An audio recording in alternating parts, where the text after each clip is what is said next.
विवाद रे पुलिस रो गाड़ी मोटर चेकिंग उभय बस और ट्रक मालिक संघर तीव्र विरोध एभली निष्पत्ति लागू हेले आंदोलन चेतावनी तेजुछि पुलिस और बस ट्रक मालिक संघर विवाद। राज्य बस मालिक संघ और राज्य ट्रक मालिक फेडरेशन परिवहन प्रस्ताव एभली निष्पत्ति को करिसेंती तीव्र विरोध। कहिसेंती एभली निष्पत्ति कार्यकारी हेले गाड़ी चालक बहु असुविधा पड़िबे। पुलिस बेआईन चालान काटिबार नजर थिबारु जुलम बढ़िबो।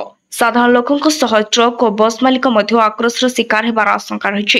पुलिस आईन श्रृंखला काम करू, परिवहन विभाग को ता काम करबाकू दिया जाऊ। गाड़ी जांच करबा पुलिस रो काम नुहे। जदि सरकार एभली निष्पत्ति लागू करंती ताहले उभय संघ आंदोलन को ओह्लाइबे बोली रोकठोक सुनाई दैछंती।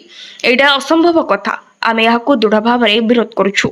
एहा द्वारा साधारण लोक भी हारासमेंट हेबे, ट्रक मालिक हैरान हेबे, बस मालिक बहुत समस्या रे पड़िबे बोली कहिछि बस मालिक संघ। पुलिस विभाग रो काम हैला आईन श्रृंखला रक्षा करबा कथा।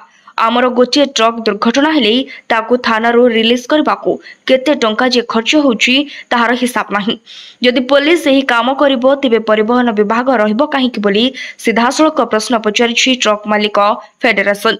सेपटे सड़क सुरक्षा विशेषज्ञ कहिसेंती पुलिस को क्षमता दिले दुर्नीति और भ्रष्टाचार बढ़िबो। मासानी कमिशन निज रिपोर्ट रे कहिसेंती पुलिस टू क्षमता आनी परिवहन विभाग को देबा पई। जदि सब क्षमता पुलिस को दिया जिवो पुलिस ता काम ठीक रे कर पारबो नाही।